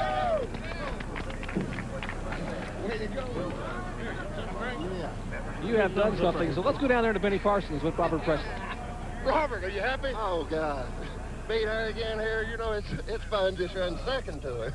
It's fun to run second, but you beat him. Oh, I tell you, I just ran him off in turn 1 there, you know, hard, because I knew he's having a little trouble, and I knew if I could get him off in there, and he might mess up. You know, 1 in a million, he done it right here today. How in the world did you get Harry Gant going in turn 3? How did you have the presence of mind to back off and stay down the bottom of the racetrack? You knew what's going to happen, or did you know what's going to happen? Oh, yeah, I've been watching these films for about the last 2 or 3 weeks, you know, Darlington. Don't never let nobody go in turn 3 on the outside and break you, or they're going to come back. And I knew that's what he's going to do. I got off in there, and I heard him let off, and I let off, and he was hung out there. You know, I know he was mad. But when you get home and watch the tape of this race, are you going to forgive me? Because at the top of the show, I said Harry Gant will win the race today. Forgive me? I'll forgive you. Hey, if I was betting, I'd bet on Harry, too. Well, Robert, congratulations on a great victory. Thank you, Ben. Robert Presley, and you think he's not happy down there, and all the folks, yes, sir, that big smile. And he did it just the way his daddy used to do, Bob Presley, who for so many years was able to beat Harry Gant on the short tracks of Western North Carolina. Robert Presley becomes a 6th different face in the 6th different race. Back with more after this. Conclusion of the Grand National Mark III Vans 200, and of course Robert Presley, you just heard him a moment ago in victory lane. Harry Gant finishes in 2nd spot. Butch Miller finishes 3rd. Dick Trickle is 4th, and Todd Bodine picks up his 3rd consecutive top 5 finish. What a job they've done with that machine for Todd Bodine as he finishes 5th. Let's check in now with our 2nd place finisher, Harry Gant. Jerry caught up with Harry Gant, and you're going to be going over to practice Winston Cup here in just a minute, so we won't keep you very long. But that was a heck of a move on that last lap you put on you. Well, I knew I was going to be in trouble when we restarted. It takes me about 10 laps to get my car up to speed. And, you know, I run behind a 34, but I really couldn't get by him because it just takes a while to get up. And once we got by him and went in the corner and, you know, got the white flag lap, I went in the corner there. I'm just a little bit tight, but Robert turned under me and we accelerated, you know, and he just come easing by. I knew it was pretty much over with, and I raced him into the corner down here, but he gave me plenty of room. You know, Robert done a super race, but Mac 2 Buick, boy, it was fast. You know, I just wish we could end it under green there. We'd have been in good shape. You know, we was going right up to laughing, but my car run longer than anybody else's on tires, and it take a while on restarts to really pick up speed. And with 5-6 laps to go, I figured he's going to be real fast. I knew he was going to, you know, be awful hard to beat. You know, Benny picked you at the beginning of the show. Even after we talked to you over here earlier this morning and you said the car was kind of out to lunch, did you make changes all day? How did you get the car handling right? Well, it surprised me. It really worked good. It was super all day today. The car just ran superb, you know. I was trying to save the tires and sit out there and cool it. And we was real good. The Mac 2 car, Ed Whitaker and all the boys done a good job in the pits over there for us. And, yeah, I just hate we didn't win the race for him here today. But, you know, a better car beat us at the end. There wasn't nothing we could do about it, you know. That's Harry Gant, a gracious winner and also gracious when he finishes 2nd. Let's take a look at this final lap one more time. Now, here they are getting they'll get the white flag, and Robert Presley in the black car tries to make a move. In fact, this is, I think, 2 laps ago as Presley begins to make a move out of turn 2. Well, it was after they took the white flag, Jerry, and he moves up on the inside, gets the nose alongside again, has good traction coming off of that turn, and is able to move up completely beside of him going into turn 3. Gets a little ahead, then he backs off. Lets Gant pull up almost even again, but that was one of the smartest things he did on that lap, was to back off and stay in that low group. And that put him in position to come off of turn 4, take the checker flag. Well, Robert Presley led just 11 of the 147 laps today, but importantly, he led the 147th and final lap. So he goes to victory lane, picking up his first win of the 1992 season. We'll have more from Darlington Raceway when we come back after this. The 5th stop on the NASCAR Busch Grand National Series Tour is complete. Here, the NASCAR Mark III Vans 200 coming your way from Darlington, South Carolina, Darlington International Raceway. And Robert Presley has gone to victory lane. Our Speedwell coverage has been brought to you by Quaker State. The Big Q is One Tough Motor Oil.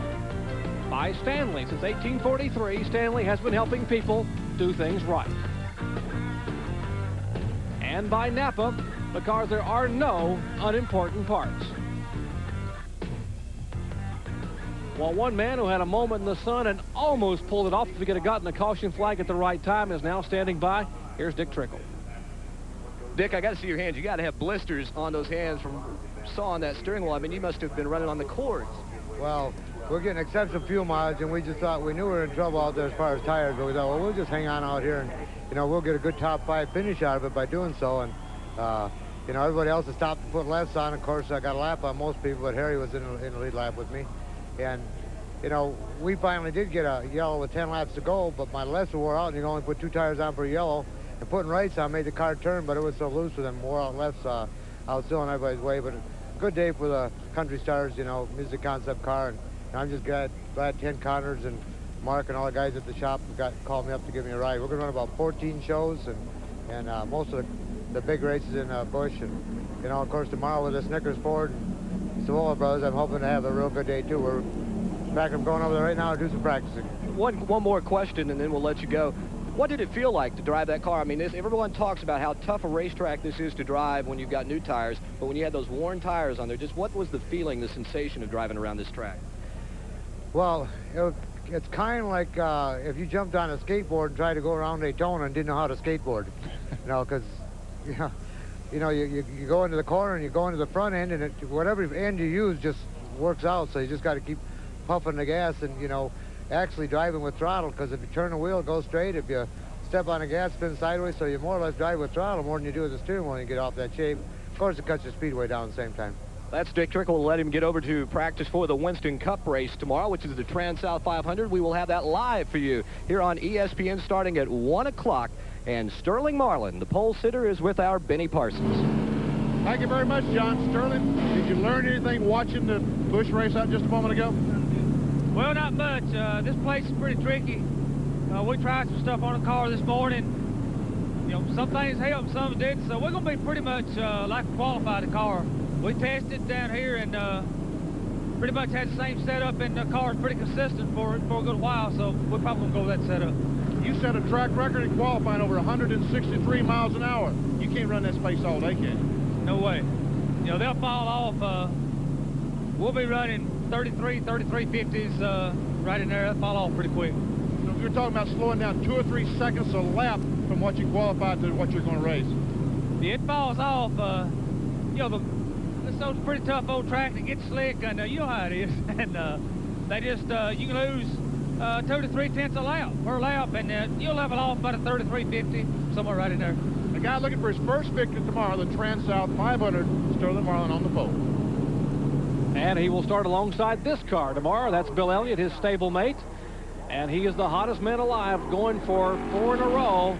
Bill Elliott in the Budweiser Ford, getting set for some practice this afternoon. The final results here in the Busch Grand National event. Of course, Robert Presley, our winner. Gant, Butch Miller, Dick Trickle, and Todd Bodine in the top 5, 6 through 10. Steve Grissom, Ward Burton finishing 7th, Tracy Leslie 8th, Hut Strickland 9th, and Tommy Houston gets a top 10 finish. And 11 through 15, Kenny Wallace, Bobby Labonte, Joe Nemechek, Dale Jarrett, Jeff Burton. 16 through 20, Rick Mast, Dale Earnhardt, Bobby Dotter, Ed Barrier, and Ricky Craven. Back in 21st, Tom Peck. Then comes Mike Wallace, Randy McDonald, Clifford Allison, and Jack Sprague, who had a caution flag and had a problem with the car, retired. Jeff Gordon, Chuck Bound, Morgan Shepherd, Richard Lassiter, and Troy Beebe finished 30th. Finishing out the field in 31st place, Bill Parsons, Mark Martin, all of those were out of the race. Jim Bound, Davey Allison, Greg Trammell. Taking a look, and of course Tim Fedewa finishing in 36th position. Taking a look at the current Busch Series point standings, Kenny Wallace remains atop the point standings. Jeff Gordon still in second spot. Steve Grissom is third. He moves up in front of Joe Nemechek. Robert Presley is fourth. And back in fifth spot was Nemechek. Ward Burton, Tracy Leslie, Butch Miller, Ricky Craven, and Todd Bodine running at the top 10 in the current point standings. We'll be back with more from Darlington Raceway, as we've had a wonderful afternoon of Busch Series racing and Winston Cup coming your way tomorrow. Back with more after this. The Busch Grand National race is complete. A tremendous run by a lot of young drivers. Another one standing by who finished in the top 5 is with our John Kernan. Jerry, Todd Bodine, a 5th place finish. And Todd, you tell me you had thoughts of staying out there like Dick Trickle did. Yeah, I thought about it, but, you know, the Hungry Jack Buick was running great, and the tire started vibrating. I knew they were giving away. The car wouldn't even turn. The right front was so wore out. And I didn't want to wreck the car. You know, it's a lot of work for the guys in the shop, and I knew we had a good car and a shot to win. I was just hoping maybe, you know, if we pitted, it would go green and everybody would have to pit. And, you know, as it turned out, some did and some got a break. So, you know, we ended up 5th, but I tell you what, this Hungry Jack team, they haven't given up yet. We've been down all year. We seem to be stuck finishing 20th every week, getting into wrecks and having to fix them. And, you know, they didn't give up. They keep digging, work hard every week. And, you know, we're proud of them. I want to say hi to everybody in Minneapolis before I forget. Everybody up there, hi, Hungry Jack. All right, that's Todd Bodine, your 5th place finisher. Now, Benny is over to Winston Cup Garage with Ernie Irvan. That's right, John. The Winston Cup cars are already on the racetrack with that last hour of practice. Ernie Irvan's still out of his car. You crashed in Atlanta a couple of weeks ago. How you feeling? I'm a little sore, Benny. You know, a collarbone's not that major a deal, but it's kind of painful. And, you know, we got some pads on my shoulder straps now, and looks like I'll be able to go all day tomorrow. No problem. Well, it's always a problem in Darlington. You know, just hope we're there at the end and can be there to race whoever we have to race. But got a good qualifying run with Kodak Film Chevrolet, and we're looking forward to getting in that race. What you going to do about those Fords up there? Well, they're kind of surrounding me, but I want to be the Ford Buster, I guess, you know, kind of like Ghostbusters, but we're going to do what we can, just make it to the end and see who we got to race. Okay, we'll take a big Ford, F-O-R-D, and a slash across it. Here's our Ford Buster, Ernie Irvan.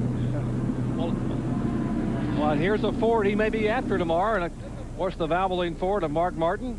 That car starting back in 14th spot. Let's take a look at some of the starting lineups up front. Of course, it's an all-Junior Johnson front row. Sterling Marlin and Bill Elliott in row 1. Ernie Irvan, you just talked to a minute ago, the Chevrolet starting 3rd. Brett Bodine, another Ford in 4th spot. Back to row 3, Davey Allison and Darrell Waltrip, Ford and Chevrolet. Back to row 4, good qualifying effort for Greg Sachs in that car number 41, the Kellogg Chevrolet. That's the Harry Hyde prepared car. Dale Earnhardt will start in 8th spot outside of row 4. Back to row 5, Dale Jarrett getting a good run. Jimmy Maycar prepared Interstate Battery Chevrolet. Dave Mader III driving the car number 9, the Melling Performance Ford. And row 6 is Harry Ginn in the car number 33, and Jeff Bodine in the Motorcraft Ford in the car number 15. Row 7, Morgan Shepherd in the 21. That's the Wood Brothers prepared car. There's the Valvoline car you're looking at on the roof cam right now. Mark Martin starting outside of row 7. Row 8, Kenny Schrader in the 25, and Dick Trickle, who had a great run in Atlanta in his first run in this Winston Cup ride for that car number 8. Back to row 9, Kyle Petty, the Sabco Racing Mellow Yellow Pontiac. Then comes the defending champion of the Trans-South 500, Ricky Rudd, the Tide Chevrolet. Row 10, Rusty Walls looking to get a good run in the Pontiac, the Miller Genuine Draft sponsored Pontiac. And Bobby Hamilton, the defending Rookie of the Year in the car number 68, the Country Time Oldsmobile. He will start in 20th. Well, let's take a lap with Mark Martin around this tough Darlington Raceway as he heads up the backstretch into turn 3. Now, Mark's starting pretty far back in the field, Jerry, but he's running much better than he qualified. I talked to him just before the Busch race started today, and he said, I really feel good about this car. We saw him going into turn 3, now off turn 4. Look how close he runs to the wall coming off the turn, and we'll see him do that all day tomorrow right here on ESPN. And lots of action still to come your way today. Coming up next, out in beautiful San Diego, California, the America's Cup Defender and Challenger semifinals. That's coming up next live from San Diego, California. tomorrow right here at the track, Too Tough to Tame at 1 p.m. Eastern Time. Live flag-to-flag coverage. Bob Jenkins and all of us here for the Trans-South 500 to see if Ricky Rudd can do it 2 times in a row. And will there be a Ford Buster? Will Ernie Irvan's prediction come true? All that racing action coming your way tomorrow at 1 p.m. on ESPN. Once again, our congratulations to Robert Pressley picking up his first ever win on a super speedway. For John Kernan and Benny Parsons and Ned Jarrett, I'm Jerry Punch saying, yes, we congratulate a young man who's on his way to the top, Robert Pressley in Victory Lane. So long, everyone, from Darlington.